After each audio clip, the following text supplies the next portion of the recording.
All right, guys, we're almost out of time. I just want to remind you that tomorrow is, well, does anyone know? I mean, what tomorrow is? Awesome. Okay, Rebecca?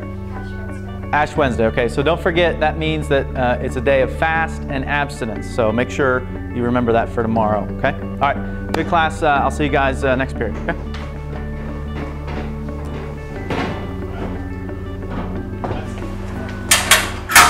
Fast and abstinence. What does that even mean? Let's look it up. Let's look up fasting in the index. Okay.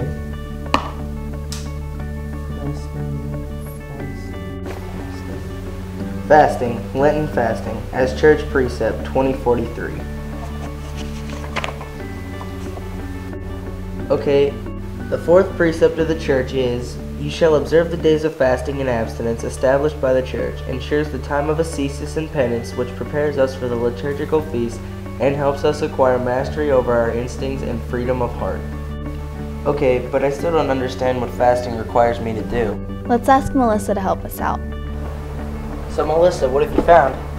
Well, technically, only people from ages 18 to 60 are required to fast, but we can certainly start now. Fasting means to eat one normal-sized meal and 2 smaller meals that, if added together, still don't equal the size of the one normal-sized meal. Oh, okay. Abstinence means not to eat meat. People ages 14 and up must abstain from meat. That includes us.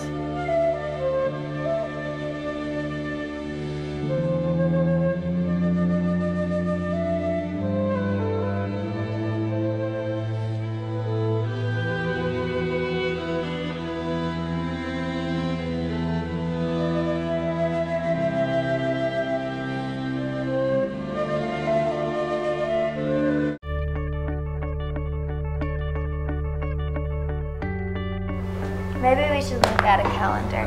Where's Ash Wednesday? Here. Oh, I get it. So today is Mardi Gras, or Fat Tuesday, because people used to have to eat up all their good food before Lent began. Alright, so that's for homework tonight. Lenten promises, do a good work. And give up a legitimate pleasure. I guess for Lent, I could read a little bit of the Gospel of John each night. Yeah, and I could give up listening to music.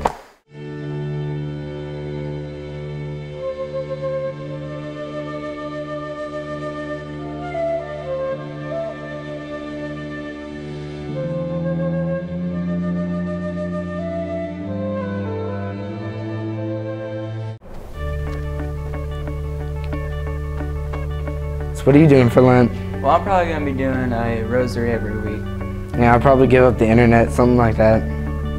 So, if today's Fat Tuesday, tomorrow's going to be Ash Wednesday. Start of Lent, right? So how long is Lent anyways? About 40 days. Kind of like how Noah spent 40 days on the ark, and like Moses spent 40 years in the desert. Kind of like how Jesus spent 40 days in the desert with no water or food? Yeah. So about 6 weeks until Good Friday. The day Jesus died.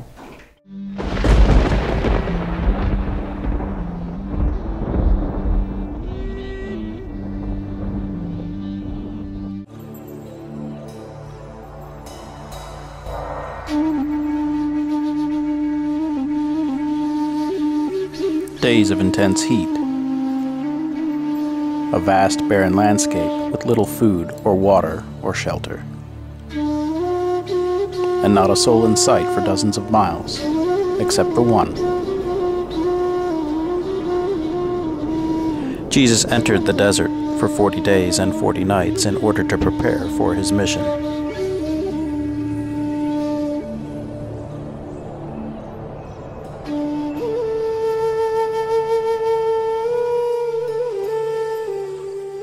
The nights were long and cold, inviting loneliness and remoteness here in the Judean desert.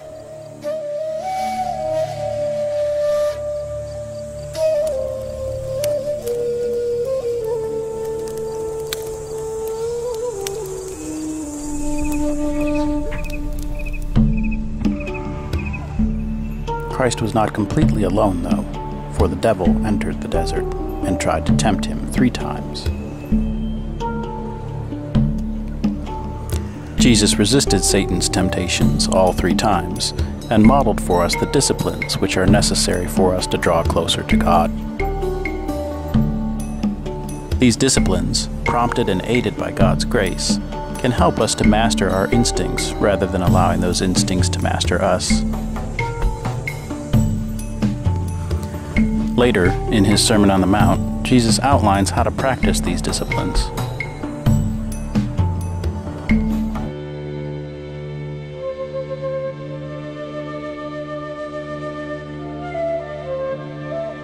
But take care not to perform righteous deeds in order that people may see them. But when you give alms, do not let your left hand know what your right is doing, so that your almsgiving may be secret, and your Father who sees in secret will repay you. Matthew chapter 6, verses 1 through 4.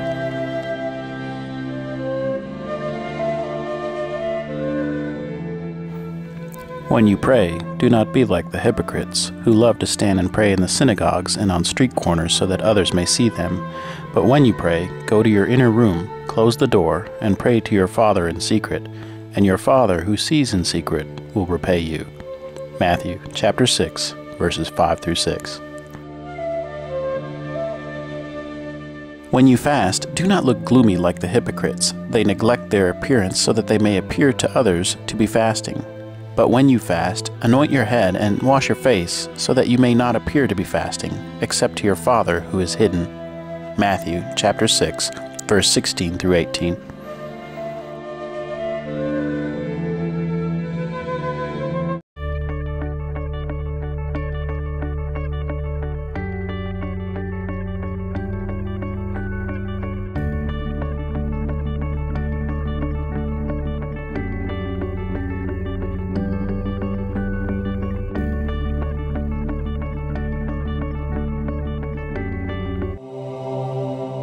And let us not forget that we joyfully prepare throughout Lent to celebrate the resurrection of the Lord on Easter Sunday.